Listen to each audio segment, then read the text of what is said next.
Where did you shoot her? It's reached over. I shot her close. I was just firing as I went into the room. I just started firing. In what direction? In front of me. What was in front of you? My parents. These brothers did what they did, and they should be accountable. These kids love their parents. And you don't kill your parents if you love them unless you are forced to. Next on Trial Story, a special 2-hour presentation, The Menendez Brothers on Trial, the real story. It was a story that captured the imagination of America.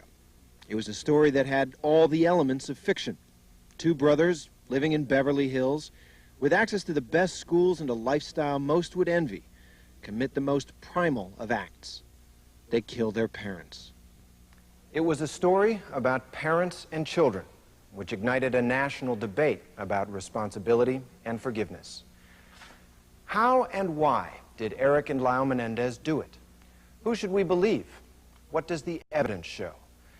In the next 2 hours, Court TV will take a rare look at this case, a chance to explore with jurors and lawyers key moments that can help us understand just how the decisions were reached. The court finds that the jury is hopelessly deadlocked and declares a mistrial. By now, most everyone knows the outcome: 2 mistrials.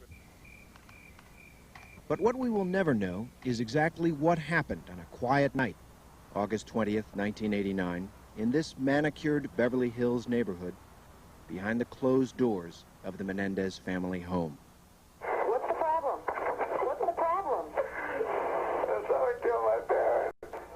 At 11:47 that evening, a 911 operator took an emergency call. It was a call from Lyle Menendez, reporting that his parents, Jose and Kitty Menendez, were lying dead in the family den. When police arrived, they found few clues, no murder weapon and no eyewitnesses. What they did find were 2 bodies shot until they were almost unrecognizable.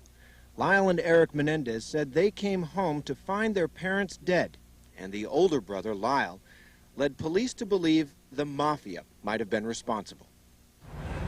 At the memorial service, the brothers seemed to be at a loss and spoke about their father's success. Jose Menendez was a self-made Hollywood contender, a Cuban immigrant who worked his way up from dishwasher to entertainment executive. His wife, Mary Louise, known as Kitty, was a former beauty queen. As Jose climbed up the ranks, his family moved with him from expensive home to home, first in Princeton, New Jersey, and later in Beverly Hills. The brothers spent much of their childhood on tennis courts and at country clubs. They seemed to enjoy their father's success, but by 1989 there were visible cracks in the Menendez family, trouble in the marriage, and trouble in the household.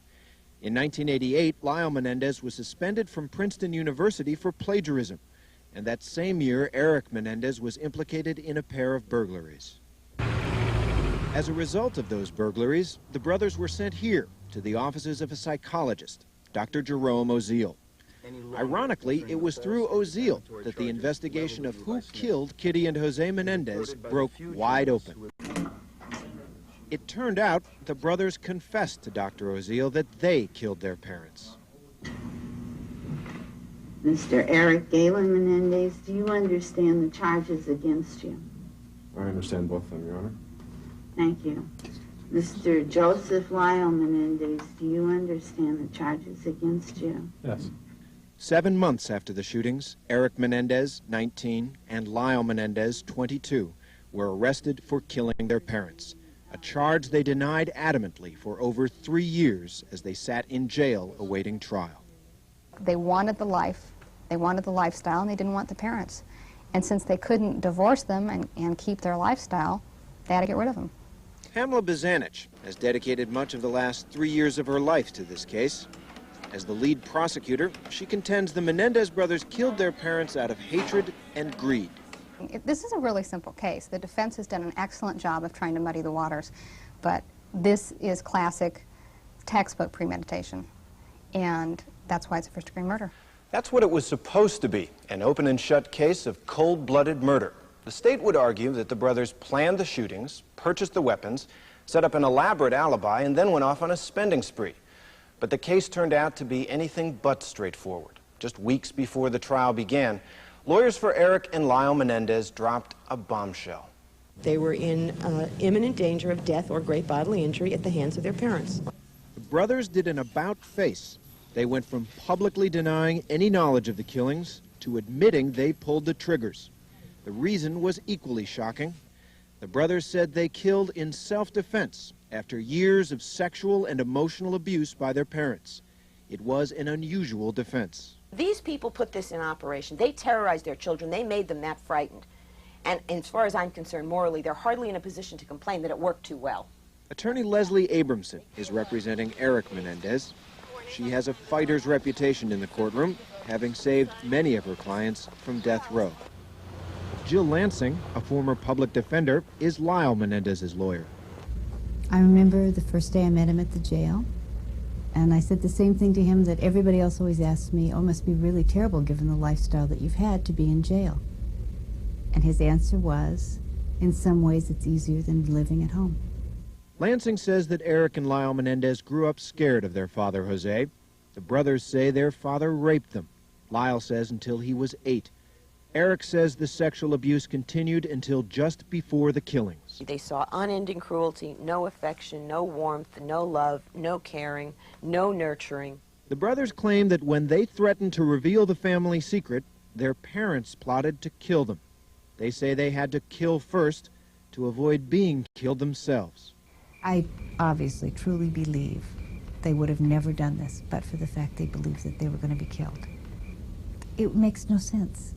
There's absolutely nothing they had to gain by doing this. People have to be held accountable for what they do, regardless of how they're feeling, because there are a lot of abused people who don't commit crimes. Our criminal justice system asks jurors to find solutions to difficult problems, problems that we as a society have yet to resolve.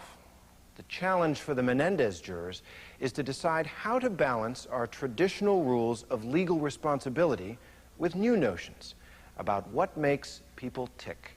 I'm very calm. I don't know why. As the trial begins, the media takes over. I keep saying to myself, why aren't you nervous today? I think it's because I know this case so well. Breaking arm there? And you'll need a scorecard to keep up with all the lawyers. Co-counsel Michael Burt is assisting Jill Lansing, and Marcia Morrissey will back up Leslie Abramson. And teaming up with prosecutor Pamela Bazanich is Lester Kuriyama. I've lived this case. I've lived their lives for 3.5 years. So there's nothing to be nervous about. I know it. Good morning, ladies and gentlemen. Judge Stanley Weisberg presides. He's no stranger to high-profile cases, having tried the first Rodney King case.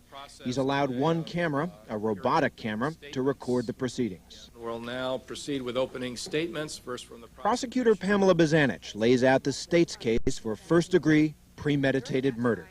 We will prove to you that Lyle Menendez planned this murder, provided false identification for the purchase of 2 shotguns, set up an alibi, acquired ammunition, repeated the alibi to the police shortly after the crime, and then set off to spend the money which he had acquired through the killings of his parents.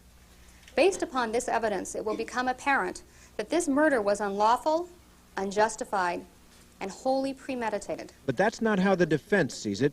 Attorney Leslie Abramson introduces the element of abuse. Eric Menendez was the abused son of wealthy parents.